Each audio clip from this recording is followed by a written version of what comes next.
그 무엇도 하나님의 부르심과 택하심을 무효할 수 없다. 나를 암만 죽이겠다고 한번 협박을 해봐. 내가 예수 믿는 거 포기하나? 내 목에 칼을 들여봐. 내가 예수 믿는 거 포기하나? 오늘 함께 나누실 말씀은 이사야서 46장 1절에서 13절 우리 함께 보시도록 하겠는데, 오늘 이스라엘 백성들이 바벨론의 압제로부터 해방돼야 되지 않습니까?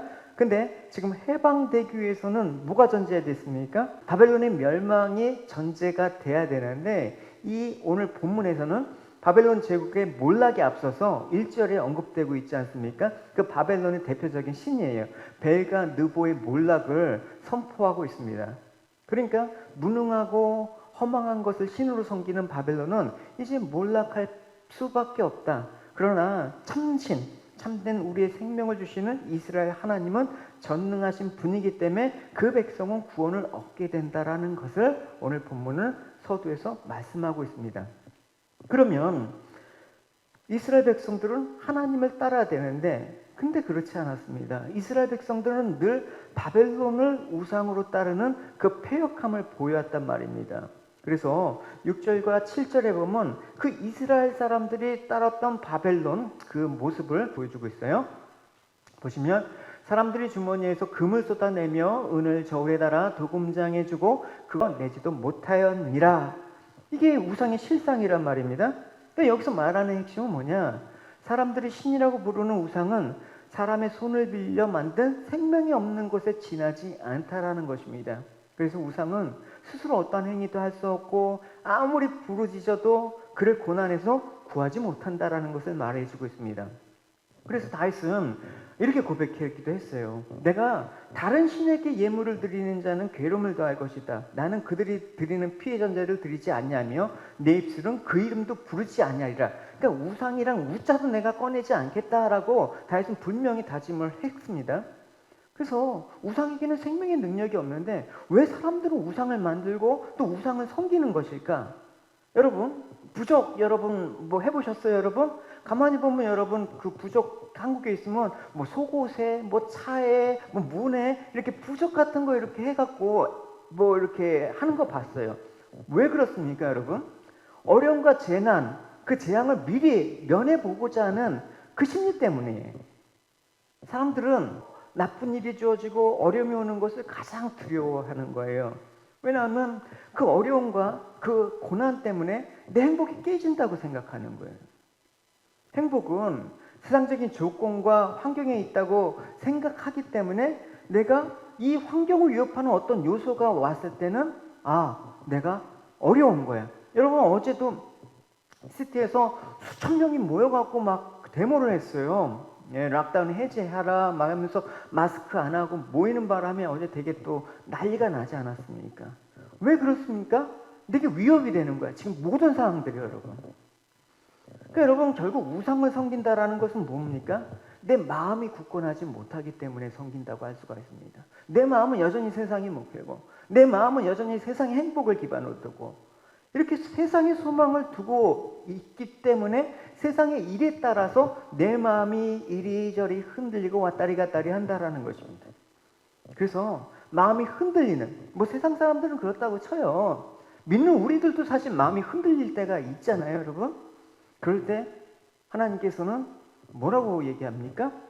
이렇게 8절에서 얘기하고 있습니다. 오늘 주제가 되는 그 말씀이에요. 너희 패역한 자들아, 이 일을 기억하고 장부가 되라. 이 일을 마음에 두라. 여러분, 장부하면 대장부를 말하는 거 아닙니까?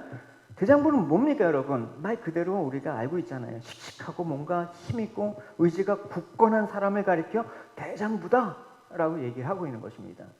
그러니까 대장부가 된다라는 것은 뭡니까? 신앙에서도 이런 사람이 되라는 거예요. 영어로 보면 stand firm이라고 나와 있잖아요. 그러니까 씩씩하고 힘있게 굳건히 서 있어라. 믿음으로 서 있어라. 그러니까 장부답지 못한 신자는 믿음으로 서 있지 못하니까 평소에 주님을 의지하지 않습니다. 열심히 우리가 뭐 주님을 찾았는지는 모르지만 그 목적이 세상 힘이 될 만한 것을 얻기 위해서 부른 것에 지나지 않는 경우가 많다는 말입니다. 돈이 힘이었고 자식이 힘이었다. 돈 있고 자랑할 만한 자식이 있다 그러면 천지개벽이 일어나도 꿈쩍하지 않는 게 우리 인간이에요, 여러분. 근데 어느 때 흔들려요? 돈을 잃어버릴 위기에 있을 때. 또 자신을 실망시킬 때. 나무가 바람에 흔들릴 때 우리의 마음이 흔들리게 되는 것입니다. 여러분, 지금 우리의 마음들이 흔들릴 때 아닙니까, 여러분? 이럴 때 나는 정말 무엇을 기반으로 내 삶들을 지탱해 왔나? 그걸 여러분 적나라하게 보실 수 있는 시간이 되는 시간이기도 해요. 내 신앙에, 내 믿음에 시금석이 되는 이 모든 환경이 우리에게 주어졌다고 생각을 하십시오. 그래서 이런 이스라엘 사람들은 늘 눈에 보이는 것에 마음이 빼앗기고 흔들리니까 주님이 너희들은 패역한 사람들이다. 한마디로 뭡니까? 장부답지 못하다라는 거예요. 그 자리에서 믿음으로 굳건히 서 있지 못하다라는 거예요. 이렇게 이스라엘이 장부답지 못한 그런 모습들이 성경에 많이 나오죠. 대표적인 예가 뭐냐면 민수기에 보면 가나안 정탐꾼 사건을 우리가 예를 들 수가 있어요. 여러분 다 아시는 내용이지만 이스라엘 백성이 이제 가데스 바냐, 거기가 어디냐면 이스라엘 이제 하나님께서 약속하신 바로 그 가나안 땅에 지척이 두고 있는 곳이에요. 그러니까 이제 들어가기만 하면 되는데 이스라엘이 요구한 거예요. 정탐꾼을 보내서 우리가 들어가기 전에 그 땅을 미리 한번 탐지하고자 하는 거예요. 그래서 그 땅에 사는 그 거민들의 숫자나 가구수, 또 그들이 정말 전력이 어느 정도인가 한번 정탐하러 갔단 말입니다. 여러분, 근데 이스라엘 사람들이 하나님께서 약속으로 주신 땅을 그냥 믿음으로 취하면 되는데 왜 가려고 정탐하려고 했습니까? 나름대로 현실에 대해서 자기 판단이 있는 거야. 나름대로 내 인생을 살아보겠다고 하는 그 의도가 있는 거야. 하나님은 원래 반대하셨어요. 근데 이스라엘 사람들이 자꾸만 그걸 요구하니까 어쩔 수 없이 허락을 하신 거예요. 우리가 생각하고 있는 세상에서 이 살아가는 사람들의 모습이 꼭 이와 같지 않습니까? 우리가 하나님을 의지합시다, 하나님을 따릅시다 하면서 목 터지게 외치지만 결국 의지하는 것은 하나님의 은혜가 아니라 자기 경험과 자기 판단. 결국 이스라엘이 정탐꾼을 보낸 것 자체가 사실 불신앙이었다. 이제 12정탐꾼을 약속의 땅에 이제 40일 동안 이곳저곳 조사하고 이제 돌아옵니다. 근데 정말 그 땅에 갔더니 좋은 땅이야. 하나님이 약속하신 젖과 꿀이 흐르는 아주 좋은 땅이야. 야, 우리가 광야에 있었을 때는 비교할 수 없는 좋은 환경이야. 그러면 그 정탐꾼이 이제 가벼운 마음으로, 기쁜 마음으로 들어와야 되는데 그렇지 않았어요. 가서 좋은 거 보고 고민과 그 온갖 걱정이 잔뜩 안고 돌아온 거예요. 거기에 뭐가 있다? 비록 젖과 꿀이 흐르지만 거기에 누가 있다? 힘센 사람이 있는 거야. 우리가 도저히 감당치 못할 그 거인이 있는 거야. 민수기에 보면 이래요. 그 사람들이 자기를 정탐한 땅에 대해서 이스라엘 백성에게 나쁜 소식을 전해주었습니다. 그들이 말했습니다. 그 땅은 우리를 삼키고 말 것입니다. 그들은 거인이었습니다. 우리는 스스로 보기에 메뚜기 같았고 그들에게는 메뚜기같이 보였을 것입니다. 여러분, 하나님께서 약속하신 땅이 아무것도 없는 비어있는 땅이라면 정말 식은 죽 먹기 아닙니까? 쉽게 그 땅을 차지하면 될 텐데 안타깝게 그 땅에는 이미 사는 사람들이 있네. 근데 자기들에 비해서는 엄청난 힘과 또 문명을 자랑하는 그런 민족이었네. 그들에 비하니까 나는 뭐다? 우리는 메뚜기야.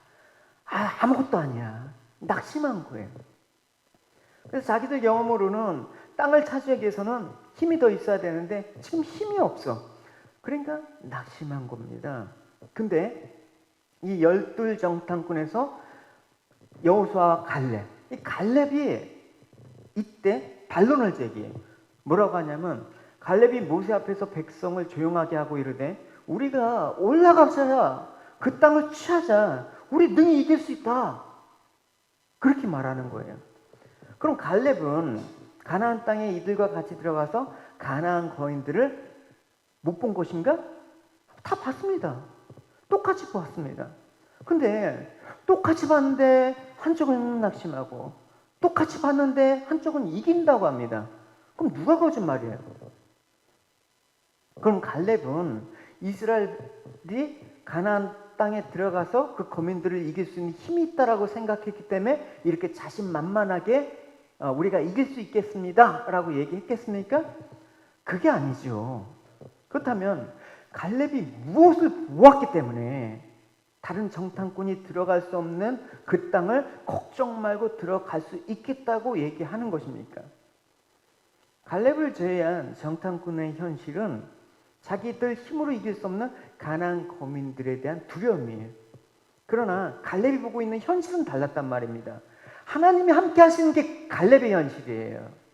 그러니까 우리가 똑같은 현실을 보더라도 하나님이 함께 하시는 현실과 또 세상의 힘만 보는 그 현실은 보는 거지만 다른 것입니다. 갈렙과 다른 정탐꾼은 서로 다른 현실을 봤던 것입니다. 그러니까 가나안 거민들이 대장부같이 힘세고 거대하고 그 문명을 자랑하는 그런 사람들인 건 분명하지만 그게 현실이지만 갈렙은 또 우리는 세상 모든 만물을 주관하시는 하나님의 은혜로 살아가고 있다는 것이 현실이 돼야 돼. 할렐루야. 근데 왜 우리가 이 현실을 보지 못하고 가나안 거민이 있다라는 그 현실에만 집착합니까? 여러분은 어떤 현실을 보고 있습니까? 똑같이 여러분 지금 이 상황 가운데 힘들지 않은 사람이 어디 있어요? 그러나 우리는 다른 현실을 볼 수가 있어요. 눈에 보이는 나는 메뚜기다, 저들은 대장부같이 거대하다, 이런 현실이 아니라 하나님이 우리를 도우신다. 할렐루야. 하나님 우리를 은혜 가운데 다스리고 계신다. 그 하나님이 다스리는 현실로 인지하지 못하면 평생 낙담과 불안이 나가요, 여러분. 앞으로 여러분 이 시대가 락다운이 끝나고 이제 조금 잠잠해지면 이제 고민이 없어질까요? 어떤 어려움이 올지 어떻게 알아요, 여러분? 그럴 때마다 여러분 우리는 어떻게 살아요? 그 현실이 아니라 이 모든 것들을 주관하시는 하나님이 다스리는 현실을 바라봐야 되는 것입니다. 할렐루야. 이것이 신앙입니다. 그러니까 가나안 거인들이 가로막고 있는 상황에서 하나님을 바라보는 신앙은 무엇입니까? 여러분의 믿음은 어디를 향하고 있습니까? 그러니까 하나님 편에서 봐야 되는 거예요. 하나님 편에서 봐야지 내가 메뚜기가 안 돼. 그러니까 갈렙과 같이 하나님의 은혜 편에서 여러분이 서시길 바랍니다. 할렐루야.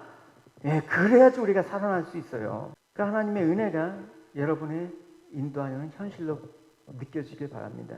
근데 하나님의 인도하시는 현실을 보지 못한 이스라엘 백성들의 모습이 어떤가? 이 모습은 또 우리 모습이 아닌가 생각을 해봐야겠죠.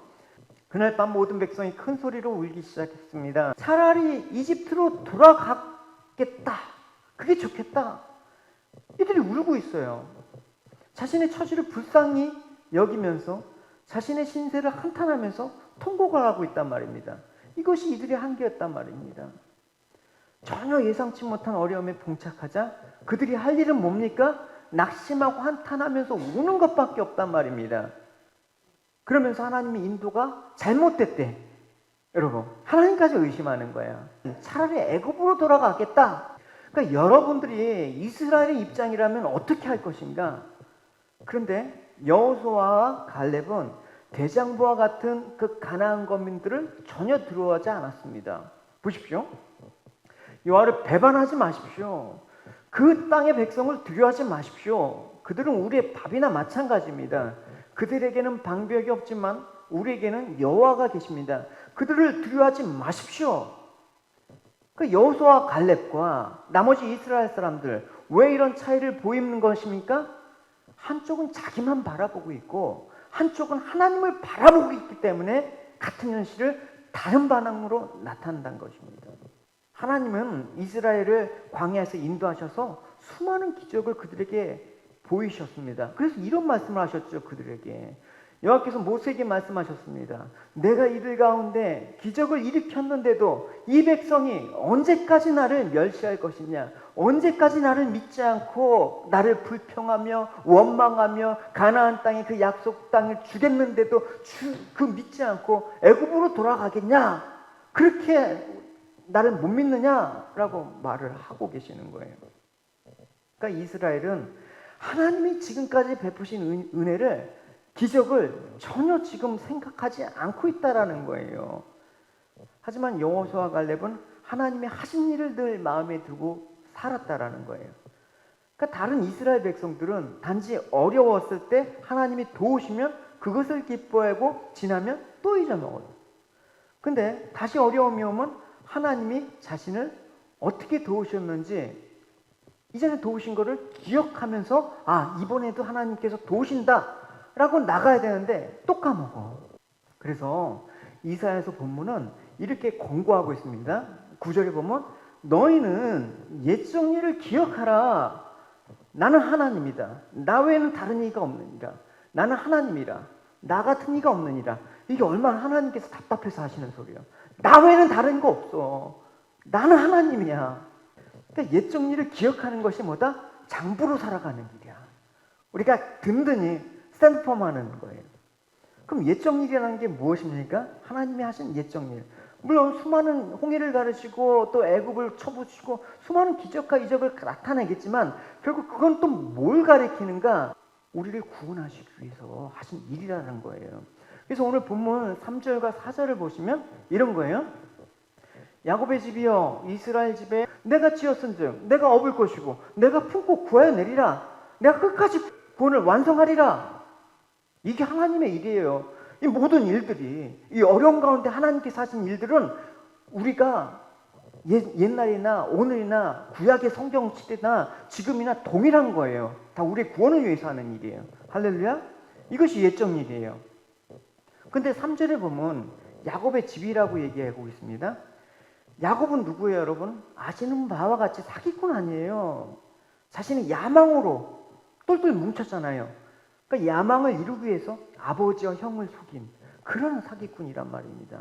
또 여자를 얻기 위해서 모든 수단과 방법을 다 동원한 사람이었습니다. 근데 그런 야곱이 하나님의 택하심을 받았다. 그러니까 하나님께서는 인간을 보지 않고 하나님 편에서 품어주신 거란 말입니다. 그러면 이스라엘 집에 남은 모든 자라는 것은 뭡니까? 다 야곱과 같은 사람이었는데 하나님께서 야곱을 품은 방식 그대로 그 이스라엘을 품어주셨다라는 거예요. 마찬가지로 그 남은 자들은 바로 우리를 뜻한다면 하나님께서 야곱과 같은 우리들을 하나님께서 일방적으로 품어주셨다라는 거예요. 그래서 이사야에서 보면 남은 자 사상이 되게 중요한 거예요. 왜 그들은 남아있는가? 그러면 하나님께서 그들을 특별히 그들이 뭔가 자신의 행위와 의로움을 통해서 그들이 남겨질 만한 사람이었는가? 아니란 말입니다. 하나님께서 일방적으로 야곱과 같은 사람인데 남기셨다. 날 선택하셨다. 이 놀라운 일에 대해서 남은 자는 무엇을 그럼 믿겠습니까? 하나님의 약속과 신실하심을 믿게 되는 거예요. 결국 여러분 장부로 살아갈 수 있는 믿음은 야곱과 같은 나였는데 내가 지금 하나님을 믿고 있어? 이 어려운 시기에 내가 우리 주님을 의지하고 있어? 내가 하늘에 속한 사람이고 하나님이 나를 품으셨고 나를 안으셨고 나를 구해내셨기 때문에 내가 지금 하나님을 찬양하고 있구나. 예배드리고 있구나. 할렐루야. 하나님은 아들 예수님을 십자가에 죽이기까지 우리를 안으셨단 말입니다. 이 사실을 알고 있는 성도는 세상의 고난과 어려움의 두려움을 이겨낼 수 있단 말입니다. 오히려 고난 속에서 어려움 속에서 하나님의 사랑을 확인하면서 더욱더 믿음의 굳건히 서 있는 거, 이게 장부입니다. 할렐루야. 이게 장부여죠. 그러니까 장부라는 거는 하나님이 하신 일을 기뻐하는 사람이에요, 여러분. 하나님이 하신 일을 믿고 의지하고 맡기는 사람이 장부예요. 그럴 때 두려움이 없는 거잖아요. 근데 하나님께서 우리가 장부가 되라고 하는 게 어떤 것입니까? 너희들의 의를 내놓으라고 한 게 아니라 하나님의 의를 우리 속에 집어넣으셔서 그 의로 살아가라는 거예요. 너희들이 성도로서의 그런 삶들을 뜻하는 거예요. 그래서 12절과 13절 읽어보도록 하겠습니다. 마음이 완악하여 공의에서 멀리 떠난 너희여 내게 들으라. 내가 나의 공의를 가깝게 할 것인즉 그것이 멀지 아니하나니 나의 구원이 지체하지 않을 것이냐. 내가 나의 영광인 이스라엘 위하여 구원을 시온에 베풀리라. 할렐루야. 우리가 든든한, 마음이 든든한 것은 하나님의 의가 우리를 살린다라는 약속 때문에, 야곱과 같은 나를 하나님께서 일방적으로 택하시고 살린다라는 그 하나님의 의가 우리에게 있을 때 장부가 되는 거예요. 그래서 하나님의 의는 예수 그리스도의 죽음으로 인해서 죄가 해결된 거예요. 여러분, 세상 법도 그 사건의 당사자가 죽으면 그 죄를 물을 수가 없어요. 사건이 종결된단 말입니다. 근데 예수 그리스도와 함께 죽은 자는 죄가 왕노릇할 수 없는 거예요. 일에 대해서 예수님께서 죄에 대해서 죽으셨다, 이렇게 말하는 거예요. 로마서에서 이렇게 말씀하고 있어요. 이와 같이 죄가 너희를 주장하지 못하리니 이는 너희가 법 아래 있지 아니하고 은혜 아래 있음이라. 그러니까 그리스도 위해서 내가 죽은 사람, 그리스도 위해서 살아난 사람, 이 사람은 이미 천국이 그 가운데 있는 것이고, 이 사람은 세상 일에 의해서 마음이 흔들리지 않는다. 이것이 장부다. 우리가 장부와 같은 사람 떠올리면 다윗 생각하잖아요. 다윗이 이제 죽기 얼마 임종을 앞두고 그 아들 솔로몬에게 유언을 했어요. 유언을 한 게 바로 그거예요. 너 힘써서 장부가 되라. 이 유언을 했단 말이에요.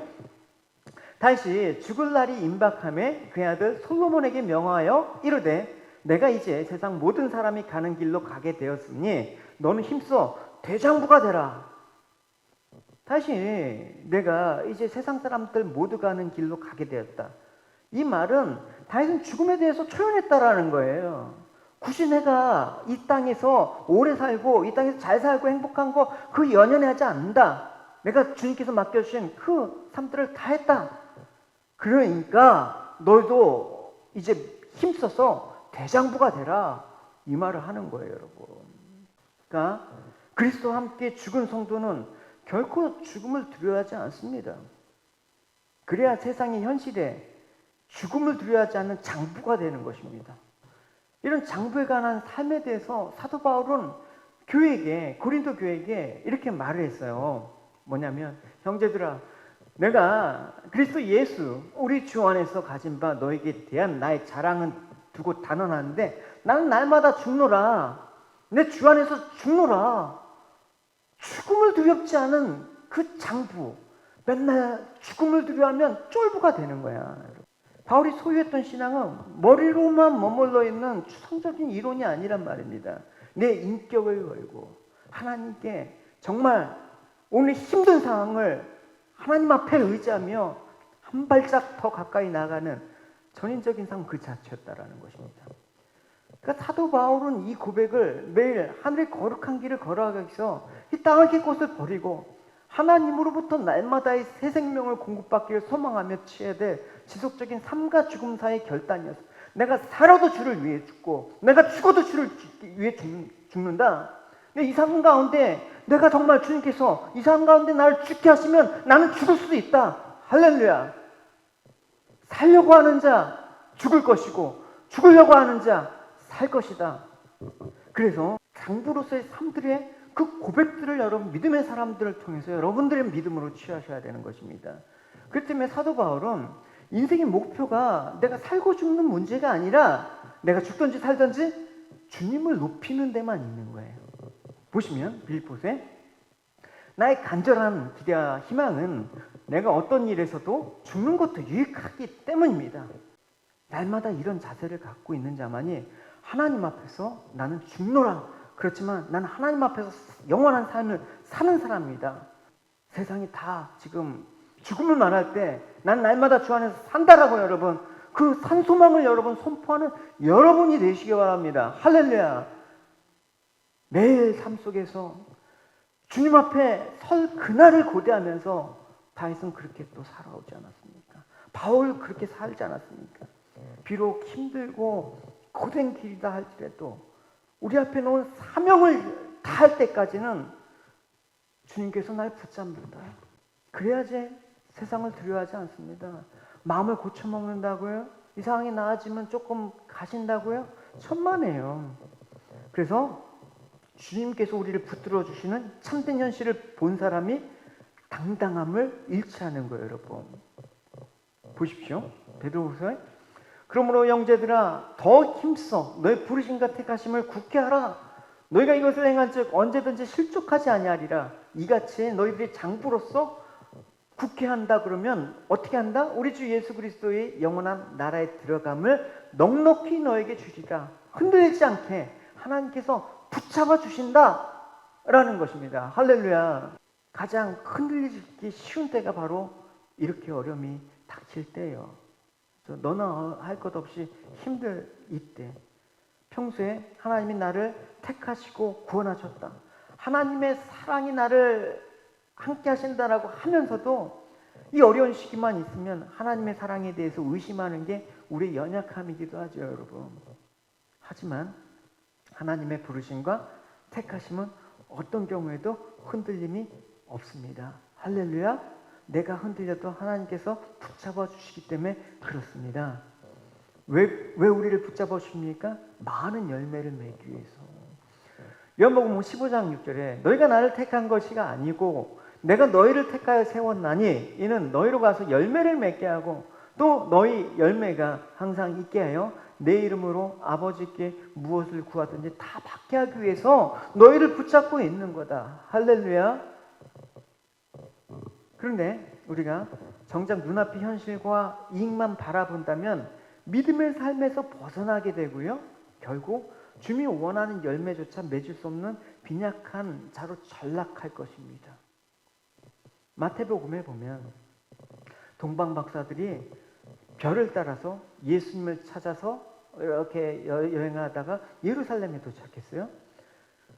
근데 그 예루살렘에 보니까 헤롯 왕과 신하들이 있었단 말입니다. 동방 박사들이 이렇게 말하는 거예요. 보면 유대인의 왕으로 나신 이가 어디 계시냐? 우리가 동방에서 그의 별을 보고 그에게 경배하러 왔노라. 지금 이 동방 박사들은 헤롯 왕을 왕으로 보고 있느냐? 안 보고 있다라는 거예요. 그러니까 이 소리를 하자마자 그냥 예루살렘에 소동한지라 난리가 났다라는 거예요. 동방 박사가 유대인으로 왕으로 나신 이가 어디 계시냐 묻는 순간 나라가 둘로 갈라지는 거야. 하나님 나라와 헤롯이 다스린 나라와 땅덩어리로 나눠진다라는 게 아니라 사고방식, 가치, 추구하는 목표가 나눠진다라는 것이죠. 헤롯의 사고방식으로 살아가는 그 나라, 쉽게 말하면 세상 사람, 세상의 방식, 예수님으로 살아가는 예수님의 하나님 백성, 구분되었다라는 겁니다. 이 두 가지 사고방식은 서로 타협이 안 되는 거예요. 서로 섞이지가 않는 거예요. 그래서 한쪽을 선택하면 한쪽을 포기할 수밖에 없는 거예요, 여러분. 내가 믿음과 세상에서 적당히 밸런스를 맞추고 사는 거는 여러분 믿음 없이 사는 거나 다름이 없는 거예요, 여러분. 적당히 믿는 게 어디 있습니까, 여러분? 장부처럼 믿는다라는 게 그냥 적당히 현실을 안주하면서 믿는 게 장부처럼 믿는 건 아니에요. 그러니까 하나님 나라는 이미 세상 속에서 그리스도의 몸으로 침투했다. 그래서 천국은 누구의 것이다? 신노하는 자의 것이다. 할렐루야. 때문에 우리가 앞에서 세상이냐 그리스도냐 갈림길이 있는 것입니다. 어떻게 살아가지?